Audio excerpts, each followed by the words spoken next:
네, 여러분, 우리 이번 시간에는 벌써 제5절 원예시설 그리고 버섯 재배사 내용 함께 살펴볼 차례죠. 바로 여러분 교재 보시도록 하겠습니다. 네, 여러분 교재 보시면은 제5절 여기 배울 차례인데요. 우리 이번 강의 시작하기 전에 마찬가지로 영상에 좋아요 버튼 먼저 눌러주시고 강의 바로 시작하도록 하겠습니다. 우리 이번 시간에는 뭘 배우냐? 원예시설이랑 버섯 재배사 그리고 얘네들을 이렇게 키우는 얘네들 안에서 키우는 시설 작물이랑 버섯 작물을 배울 거다 이렇게 보시면 되고요. 마찬가지로 우리 시간 많이 없죠. 우리는 빨리빨리 진도를 나가고 이제 문제풀이 본격적으로 들어가야 되기 때문에 이번 시간에도 우리 중요 포인트 위주로만 잡아서 빠르게 한번 진행을 해볼게요. 보험의 목적, 우리 원예시설이랑 그리고 아래 보시면 이제 버섯으로 크게 두 가지로 나뉩니다. 그래서 이 원예시설에는 농업용 시설물, 부대시설, 그리고 시설 재배 농작물 세 가지가 들어가고요. 그리고 마찬가지로 버섯에는 우리 버섯을 재배하는 버섯 재배사, 그리고 부대시설, 그리고 시설 재배 버섯 이렇게 세 가지가 들어간다. 이렇게 각각 봐주시면 될 것 같고요. 그리고 먼저 우리 원예시설에는 뭐가 있냐 내용 먼저 보자면은 농업용 시설물에는 단동하우스, 연동하우스, 그리고 유리온실 들어가요. 경질판이라고도 하고요. 얘랑 우리 버섯 재배사를 비교해 볼게요. 버섯 재배사도 마찬가지로 단동하우스 이렇게 하나가 있으면 단동하우스, 두 개가 연속되어 있으면 연동하우스다 이렇게 먼저 보시면 되고요. 그리고 위에서 본 우리 원예시설이랑 다른 점은 우리 버섯은 유리온실 아니고 경량철골조라고 하는 시설이 들어갑니다. 그래서 제가 지금 빨간색으로 밑줄 친 요 두 가지가 다르다 이렇게 보시면 되고요. 그리고 부대시설은 우리 한 가지만 먼저 제대로 봐둘게요. 부대시설은 말 그대로 부대에서 설치하는 시설이다 이렇게 보시면 되는데 얘네는 이제 붙어 있는 게 포인트예요. 먼저 가번 보자면은 시설 재배 농작물의 재배를 위하여 농업용 시설물 내부 구조체에 연결이나 부착되어 외부에 노출되지 않은 거 나오죠. 그리고 두 번째는 마찬가지로 시설 재배 농작물 재배를 하기 위해서 농업용 시설물 내부 지면에 고정돼요. 그래서 이동이 불가능합니다. 그리고 세 번째 우리 의미를 보자면은 마찬가지로 시설 재배 농작물 재배를 하기 위해서 우리가 고정이나 부착된 얘네들을 우리는 부대시설이라고 한다. 전부 공통점이 뭐예요? 우리가 연결 또는 부착, 고정 요런 단어가 나오고 있는 게 우리 부대시설의 포인트예요.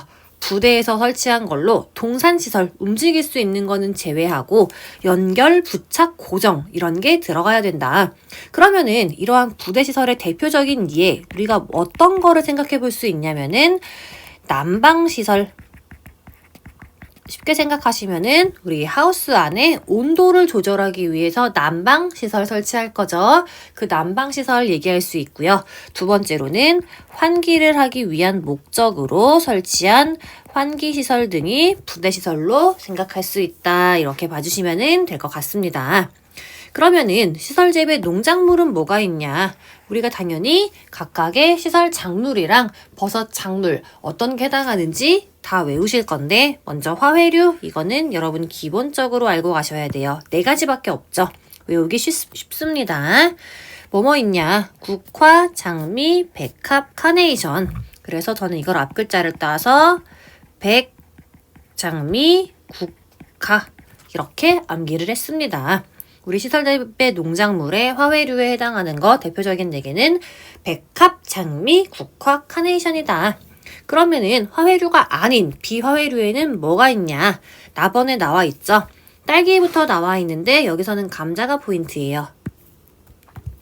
왜 포인트냐? 감자는 우리 개정되면서 추가가 됐습니다.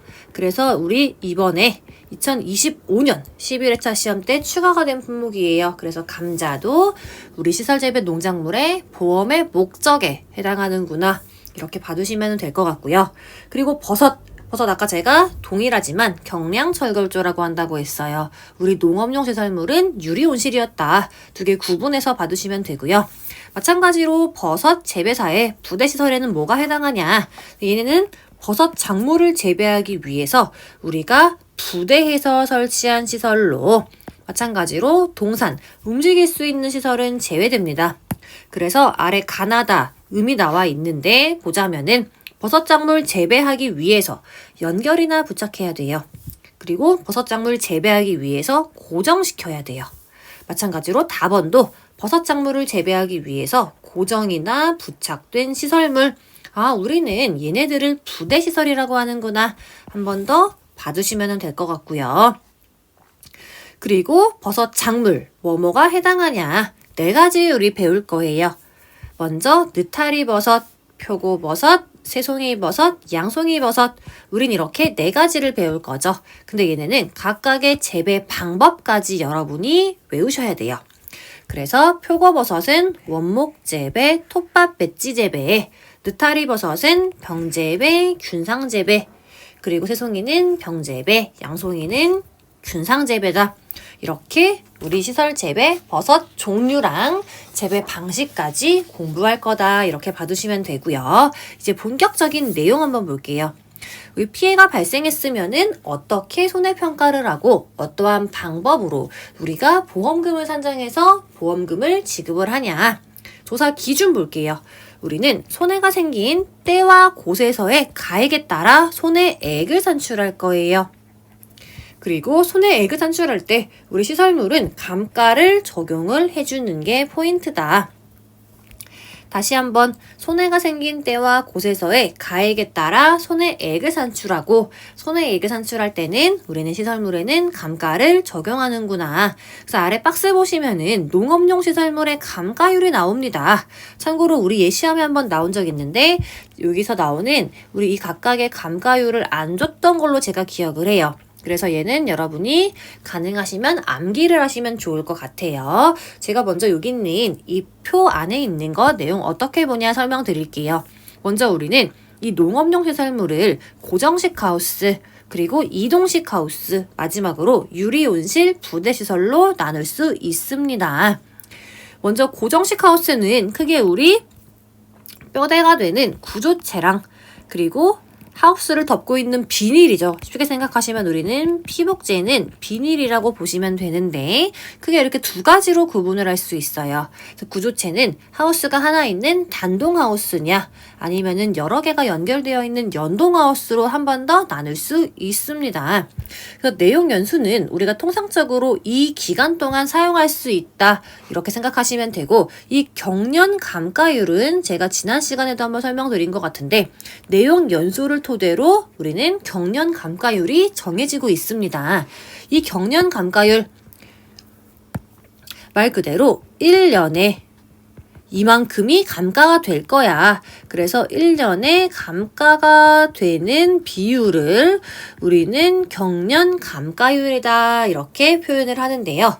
단동하우스의 경우에는 통상적으로 10년 정도 사용할 수 있고요. 얘는 1년 사용 시 8%씩 감가가 되고 있어요. 이렇게 보시는 거예요. 그리고 우리 구조체의 연동하우스 같은 경우에는 우리가 통상적으로 15년 사용할 수 있다. 내용 연수가 15년이다 얘기를 하고 얘는 1년에 5.3%씩 감가가 됩니다. 그리고 피복제, 장수-PE, 3중, EVA, 기능성 필름, 그리고 기타 얘네들은 우리가 통상적으로 1년 사용할 수 있다고 하고요. 이 피복제들은 고정 감가율이에요. 40% 고정 감가되고요. 장기성 P5의 경우에는 경련 감가율 16%다 이렇게 보시면 돼요. 그리고 우리 이번에 보시면은 이제 이동식 하우스 나오는데 얘네들은 우리가 최초 설치한 연도를 기준으로 지금 고정 감가가 되는 것을 알 수 있어요. 얘네는 월 단위 적용이 아니죠. 그냥 우리가 연 단위로 얼마 경과했냐에 따라서 정해진 고정 감가율을 사용합니다. 그래서 아래 보시면은 각각의 경과 기간에 따라서 1년 이하면은 감가율 없어요. 그리고 9년 이상이에요. 그러면은 70% 감가를 적용한다 이렇게 보시면 되고, 피복제의 경우에는 마찬가지로 40% 고정 감가율 그대로 들어가는 거 지금 확인 가능하시죠? 그래서 우리 피복제 같은 경우에는 고정식 하우스냐 이동식 하우스냐 따지지 않고 40% 고정 감가율을 사용하고 있습니다. 그리고 유리 온실과 부대 시설 볼게요. 얘네들도 마찬가지로 경련 감가율을 사용하고 있다. 내용 연수, 우리 위에서 본 얘네 이동식 하우스 그리고 피복제보다 내용 연수가 훨씬 긴 거 확인 가능하시죠? 그래서 부대 시설은 우리가 통상적으로 8년 정도 사용할 수 있다고 얘기하고, 경련 감가율은 10%고요. 유리 온실 해당하는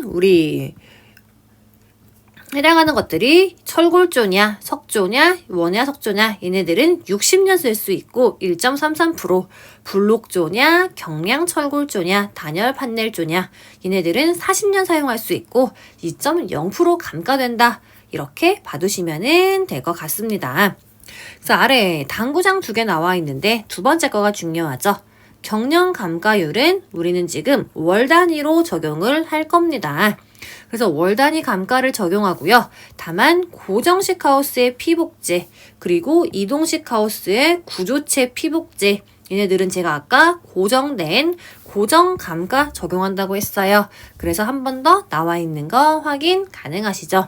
그래서 이 표는 제가 지금 이렇게 형광펜으로 친 거 위주로 여러분이 가능하시면은 암기를 하시는 게 좋을 것 같아요. 이 부분을 지금 우리 시험 문제에서 제시를 안 하고 문제를 푸시오라고 나오고 있습니다. 그렇기 때문에 이 부분은 제가 형광펜 친 거는 가능하면은 암기하는 게 좋다.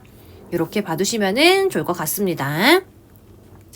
그래서 아까 설명드린 것처럼 손해액 산출 시 우리는 여기 아래 나와 있는 감가율을 적용해서 손해액을 산출하고 있다. 이렇게 보시면 되고요. 그리고 계약자가 제조달가액 보장 특약 가입한 경우에는 제조달가액, 그러니까 새것 기준으로 계산한 손해액을 산출하고요. 근데 계약자가 실제로 수리나 복구를 하지 않았어요. 그럴 때는 제조달가액으로 보상하지 않고 감가상각된 시가로 보상한다. 당연한 얘기 한 번 더 나와 있고요. 우리는 그리고 어떻게 평가하냐. 물리적으로 분리 가능한 시설 한 동을 기준으로 우리는 목적물별로 평가를 한다. 이렇게 봐주시면 될 것 같아요. 사고가 발생했어요. 조사는 어떻게 해요? 먼저 기본적으로 계약자가 어떠한 조건 아래에서 보험에 가입했는지 계약 사항을 확인하는 게 가장 기본이 되겠죠. 그래서 먼저 우리는 계약 원장이나 현지 조사표를 확인해서 사고 목적물의 소재지가 어디냐, 그리고 보험에 언제 가입했냐, 이런 것들을 확인하고요. 그리고 계약 원장상의 하우스의 규격들을 기본적으로 확인을 할 겁니다. 계약 사항을 확인을 한 다음에는 실제로 사고가 발생한 현장에 방문을 해야겠죠. 그래서 계약상의 목적물이랑 실제 목적물이 일치하냐 확인을 할 거고요. 그리고 계약자랑 얘기를 할 거예요. 면담을 통해서 우리는 사고가 왜 발생했어? 언제 발생했어? 이거를 파악을 할 거고요. 그리고 우리가 이렇게 눈으로 둘러보고 기상청 자료 이런 거를 확인하면은 얘가 실제로 보장하는 재해로 인해서 피해가 발생했는지 우리가 알 수 있겠죠. 그런 거를 판단을 해야 됩니다. 그래서 사고 현장에 방문해서 우리가 실제로 이 목적물까지 확인을 했습니다. 그러면은 손해평가를 해야겠죠. 그러면은 피복제는 어떻게 확인하냐? 피복제는 비닐하우스의 비닐이다. 이렇게 생각하시면 쉽죠. 우리는 피해 범위를 산정하는데요. 피복제는 크게 3가지로 나누어서 우리가 손해평가를 하게 됩니다. 먼저 첫 번째. 전체 교체가 필요하다고 판단돼요. 그래서 전체 교체를 했어요. 그러면은 전체를 교체했으니까 당연히 얘는 전체 피해다. 두 번째, 전체 교체가 필요하다고 판단을 했지만 우리가 부분 교체를 했대요.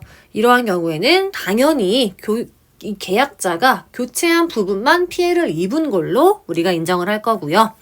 전체 교체가 필요하지 않아요. 얘는 부분 수리 가능해요. 라고 판단이 됐어요. 이러한 경우도 당연히 피해가 발생한 부분만, 여기만 피해를 입은 거야 라고 인정을 하겠죠. 이렇게 피복제는 우리가 전체 교체가 필요하냐, 전체 교체가 필요하지 않냐에 따라서 피해를 인정하면 되는데, 구조체랑 부대시설은 어떻게 하냐? 자, 구조체랑 부대시설은 아래 나와 있는 내용을 참고해서 우리가 교체를 몇 개를 할 거야. 교체 수량이나 비용 또는 보수나 수리가 필요한 부분은 보수랑 수리 면적이나 비용을 산정합니다. 근데 만약에 재사용할 수 없는 경우 보수 불가하다 나올 수 있죠. 또는 수리하는 비용이 교체 비용보다 클 거라고 예상되는 경우에는 재조달 비용을 산정을 할 거예요.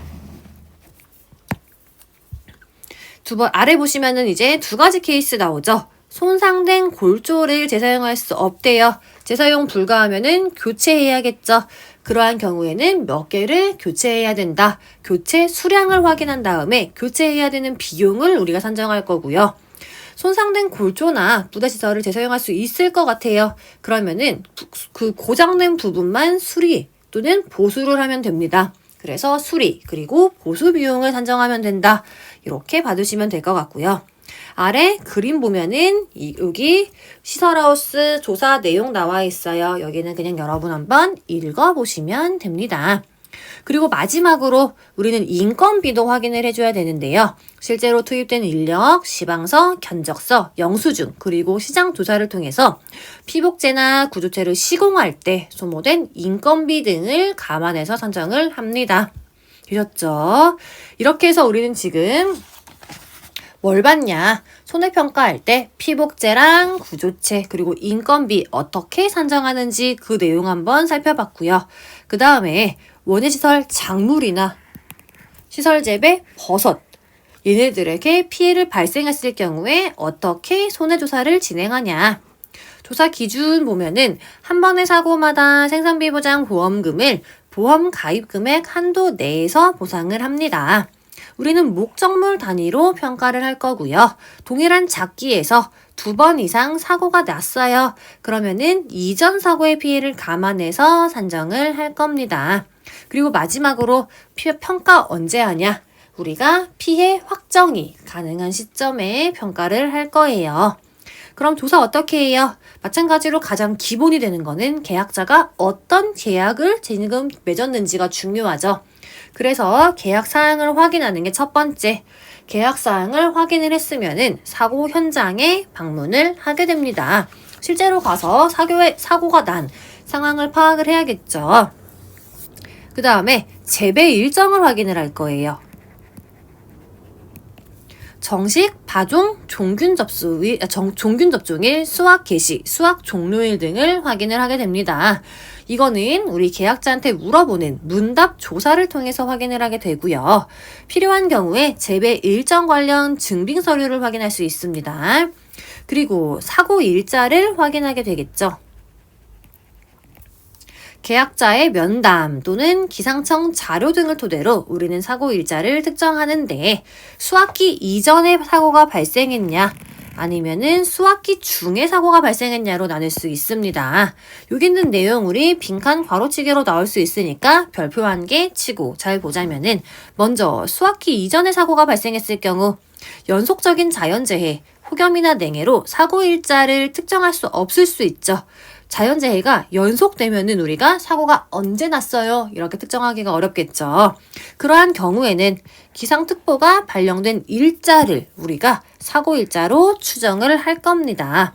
근데 수학기 중에 사고가 발생했을 경우에는 조금 다른데요. 마찬가지로 폭염이나 냉해랑 같은 연속적인 자연재해로 우리가 사고가 언제 났어요? 이렇게 특정할 수 없는 경우에는 수학기 중에는 최종 출하 일자를 사고 일자로 추정할 거야. 그래서 여기 두 개가 다르죠.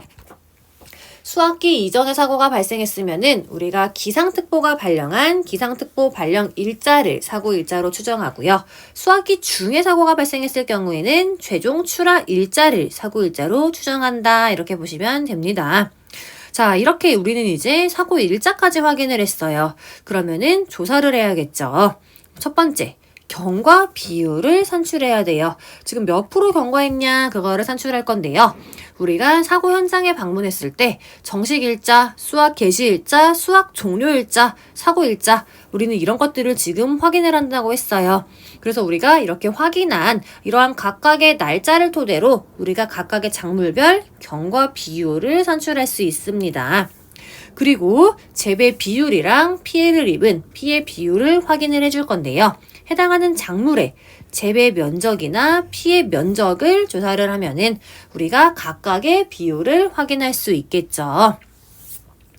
그 다음에 우리는 보험 목작물의 뿌리, 줄기, 잎, 과실 얘네들을 보고 손해를 얼마나 입었냐, 손해 정도 비율을 산정할 수 있습니다. 뿌리, 줄기, 잎, 과실 이렇게 봐주시면 되고요. 그리고 마지막으로 뭘 확인해야 돼요? 화재 대물 배상 책임 조사를 진행을 해야 된다. 피보험자가 보험증권에 기재된 농업용 시설물 그리고 부대시설 내에서 발생한 화재 사고로 다른 사람의 재물을 망가뜨려서 법률상 배상 책임이 발생한 경우에는 화재 대물 배상 책임 조사를 별도로 해주면 됩니다. 이렇게 해서 우리는 크게 3가지 조사하는 방법 한번 살펴보게 되었습니다. 자, 그 다음 아래 보시면 이제 보험금은 어떻게 산정하고 지급 기준은 어떻게 되냐, 지금 그 내용 나오는데요. 먼저 첫 번째, 농업용 시설물 그리고 부대시설의 보험금 산정 나와 있죠. 이번 시간에는 농업용 시설물 그리고 부대시설의 보험금 산정까지 한번 살펴볼게요. 자, 먼저 아래 내용을 우리 정리하기 전에 제가 간단하게 우리 농업용 시설물 보험금 구조를 설명을 드릴게요. 우리 농업용 시설물이죠.